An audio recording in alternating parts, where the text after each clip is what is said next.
Well, as you can see, Dennis Amakri joins us to have a conversation on the attack on a sitting governor. And there are also reports out there that those who believe that, this is the third on his person.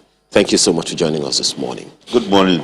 Well, this is definitely not something one wants to wake up to, but we have.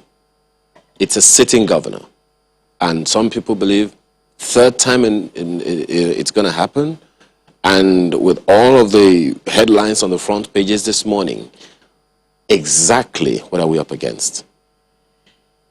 We predicted this because in fact, when it happened to Zulum in the north east, when his convoy was attacked, a lot of people didn't take it seriously. But this one again, when it happened the first time and now the third, and of course the governor has cried out. And I think it's high time we deal with it because it's coming nearer home. When ordinary people are kidnapped or attacked on the road, we make noise about it, politicians come and make comments and then go away and it dies there.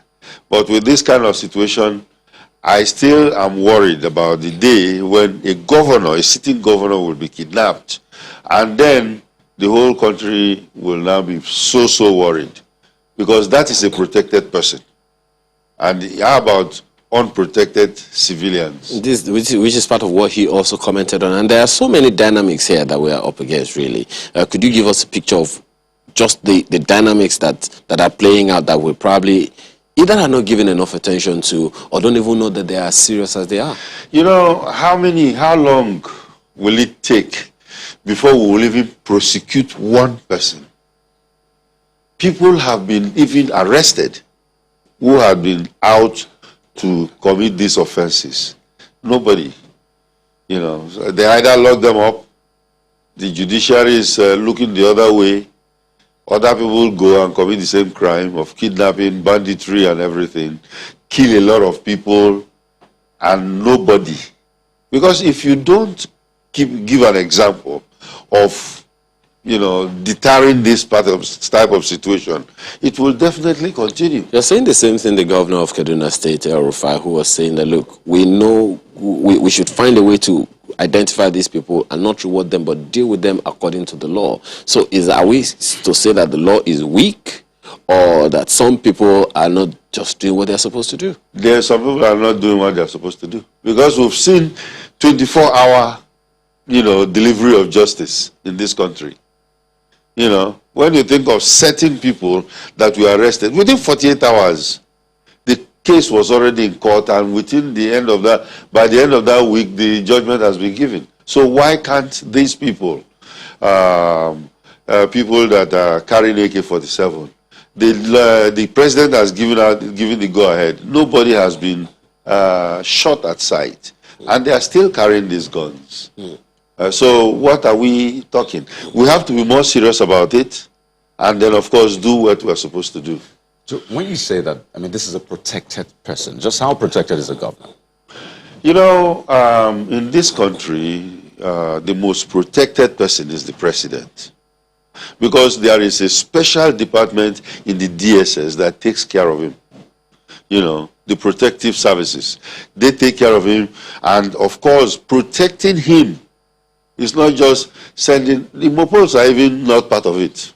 Because we see a lot of mopols running around with a jeep and stuff like that. This guy has 3 rings of protection around himself. 3 rings.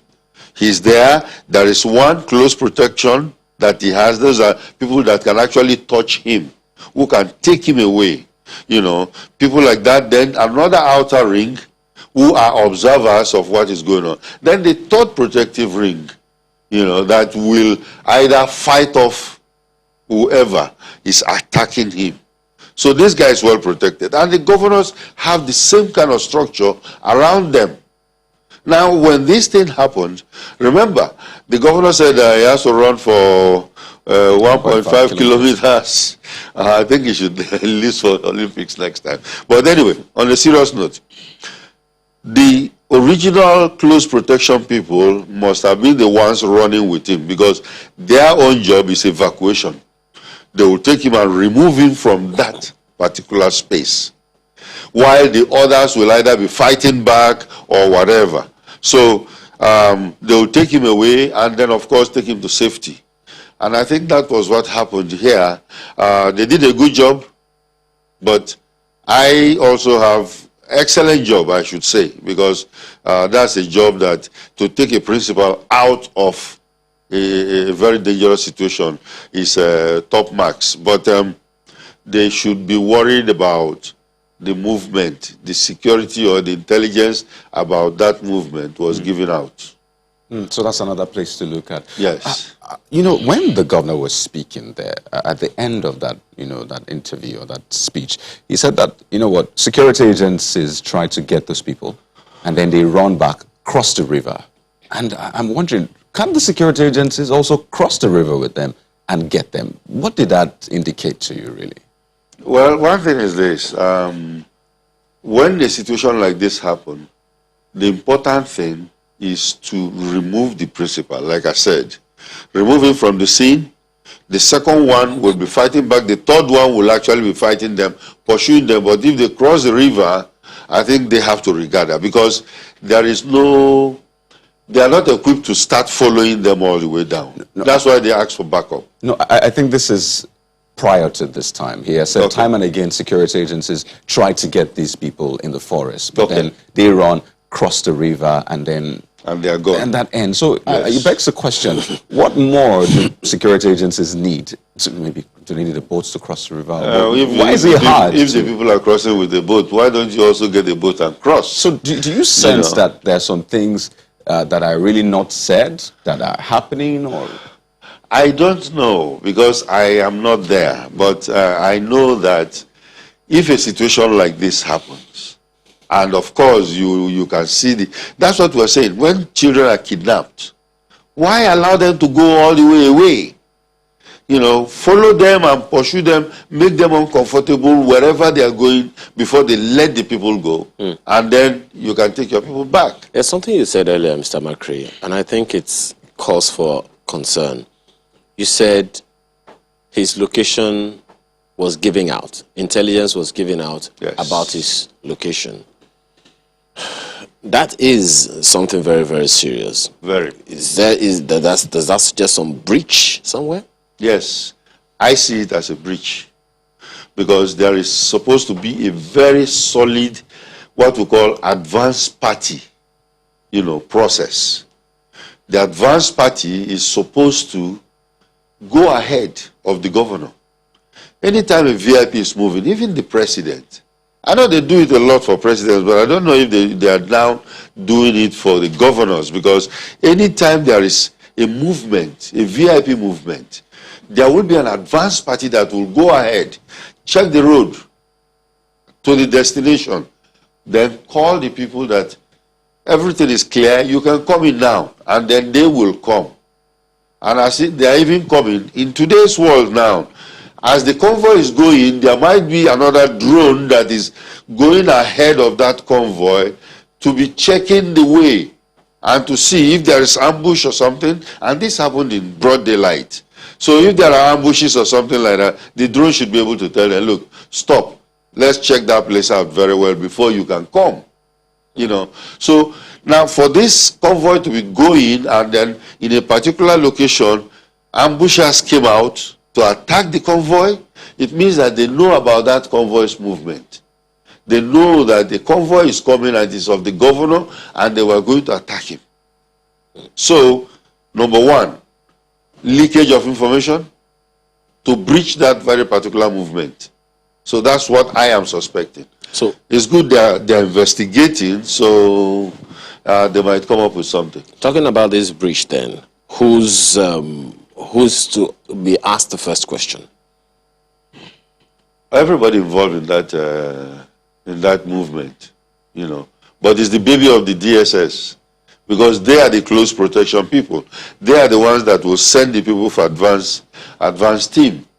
So if there is a mole in there, I think they should be able to pick it out, pick the person out. So now that you said the matter has been investigated, I mean, listening to the IGP saying that he has ordered a full-scale investigation, the president saying let there be open and transparent investigation, and whoever is linked should be prosecuted. You wonder, why first do we need to make such statements? Ask the police to fully investigate as though they will not fully investigate or first of all, does that change anything? These are sometimes political statements. You know, the president is under pressure too.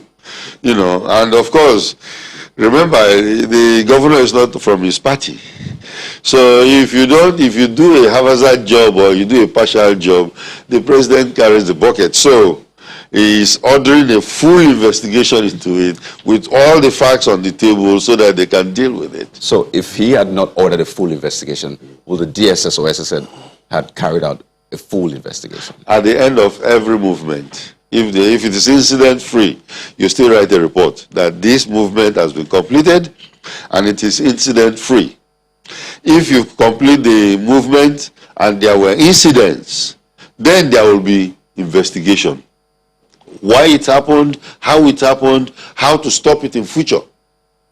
That investigation must be carried out and submitted to the DSS headquarters. So whether it happened or not, there will be a report. So this doesn't really change anything, having the president say there should be an open... No, the investigation will go on. Whether he said it or not, it will go on. But what previous investigations were carried out in the case of Zulum and the two previous times that the governor of Benue was attacked? I don't know, because investigations like that are not brought out to be announced, but it might be used for training, or it might be used for debriefing, etc. Is it also used to forestall a recurrence? No, definitely. But this is the third time. Yeah, the whole idea is to forestall a recurrence. But so if it happens over and over like it has happened now, then something is definitely wrong, and then of course the top guys there will look at what is going on. The presidency is quoted to have said that this attack on one is an attack on all. Now, how significant is that statement, and what do you expect as teeth to follow that statement of the president? That statement is a nationalistic and patriotic statement that says that we are one. There is no APC, there is no... Remember I told you the man is not from the ruling party, so, you know, the president have that onus to tell everybody that, look, listen, this is not a party thing. Although some governors are even trying to politicize it, but of course I'm happy the president has come out to say that this attack on one is an attack on all, so we are one. So, but no, sorry, Khalid, I'm wondering, so that's the statement. That's the statement. What action do you expect to follow it? I expect a very thorough investigation, and I expect results. There must be a result on this particular investigation, you know, to show that, look, this is what happened and we have even got them. Even if they don't have to look for those particular people and get them, they must. The governor said it. There are some people out there in the bush there, and he mentioned where they are. It is now incumbent on the security agencies to go in there and sort these people out. We're not hearing this for the first time, Mr. Makri. Yes, I know. The governor of Kaduna State has said it, the governor of Oyo State has said it, the governor of Ondo State has said it. Every governor says, you know, there are people in the various forests and all of that, yes. And we say it's the job of the security agencies to go there and pick them up. What are we waiting for? I don't know, because I think this thing should not be. We sound like broken records now, you know, because this thing has been going on for years. We even have new service chiefs, and the service chiefs themselves, the new ones, have promised. So this is an opportunity. I believe it's an opportunity for them to prove their mettle, because we cannot continue like this. We cannot continue like this. People are dying every day. Now it is a governor. That's why everybody is talking about it. How about just the trader that has been going along and has been kidnapped and, you know, looking for millions to go and pay? You know, so it is very, very important that we have to have that resolve and the political will to stop this now. So, I mean, the IGP said that security should be beefed up around the governor. And you just mentioned the average Nigerian who has had to go through this time and again, and he's still going through this, Yes. and probably never made the pages of the news. They have to suffer in silence. So beefing up the security around the governor means more men will be attached and maybe Yes. more equipment. But don't forget, time and again, the police have said we're understaffed, short-staffed. The military says the same thing. So really, what's the way around this, really? Because if we're pushing more men, that means there are people who are under-policed that will be more under-policed right now. Exactly. You're very correct. And I think we should stop doing this. Face the brass tacks. Do what is right from the beginning. Restructure. Because we keep on, we're waiting for the legislators to come up with a law that will change this. One line sentence. Only one line. There will be only one Nigeria police. That's the line that is holding all of us down. Change that sentence and say that states can have their police, local government can have their own police to police their laws, enforce their separate laws. Will that give us more men? We will recruit. But why can't we recruit now? You recruit into old wine into new bottle. That's not going to help us. So recruit, form a new structure, recruit and fill up those places, train them heavily. Training is the key, and then they will go out and do their job. I mean, some will say that under this current structure, you can achieve good training as well. You can also get more men. So is it really an issue of changing the law or I think the structure is our problem right now. The structure is still our problem. Who is going to investigate that case in Benue State? Who's meant to? Nigeria Police. They might either come from the federal CID, FCID in Abuja, or maybe in Lagos, and you send them there. They don't even know the environment. They don't know the area. All right? But if there's a state police that is doing that investigation, they will know the area the governor is even mentioning. They know the place, and they can go down there and sort them out. So, restructure the police. It is not too late. But then do we need to restructure the DSS as well, given that the information leakage you talked about could only have come from? Well, the DSS actually is like a federal police. It's like a federal police. Although they have offices in all the states, like any other intelligence agency, you will have offices and branches, even overseas, but it's a federal police. And what they do is enforce federal laws. There's something you DSS will not come and enforce a tenant and landlord case in Surulere. So they are federal, and that's the laws they will do. There's something you said earlier, Mr. Macri, and I think it's something that I'm concerned, and I'm pretty sure a good number of people might feel the same. You said there have been arrests, but there have been no prosecutions. Yes. Whose job is it to prosecute once an arrest has been made regarding a crime against the state? Well, there are federal prosecutors who are coming out from the office of the Attorney General. And in the states, you have them coming from the Ministry of Justice. I think whether the law has restored the power of the police to prosecute now, because before they used to prosecute, but the power was taken from them. I'm not very sure right now. So whoever is prosecuting should prosecute, and the judiciary should wake up, because there are so many cases, and they just keep on adjourning and adjourning. Evans, that's a very good case for us. Evans is just sitting down there. In fact, his lawyers have told him, don't worry, we'll continue adjourning this case until Nigerians forget. But lawyers aren't the ones adjourning the case. No, they ask for the adjournment. They ask for the adjournment. Well, the judge can either say, well, we're not going to adjourn further. There are many, many reasons. Either some witnesses are not available, and you cannot say, oh, your witness is not available, okay, we're good. And some judges, yes, can do that and say, look, this is the last time we're going to allow you to do that. But they continue adjourning and adjourning. How many years now? Evans is sitting down there. do you get a sense that maybe, I mean, we've talked about the police largely, that maybe this is also more than the police, because the governor specifically actually asked for more troops to arrest this armed militia, Yes. and I believe he's talking about the military. Military, yes. So who's meant to take the lead here? Is it the police or the military? Well, you know, if the police is overwhelmed, they call in the military. So if the police have been overwhelmed since anyway, because in most states you have the military. And the military have, in fact, they are coming to see it as part of their job. So the military, of course, they will come and do their job. They have the military grade weapons that these guys are also carrying, and then deal with it.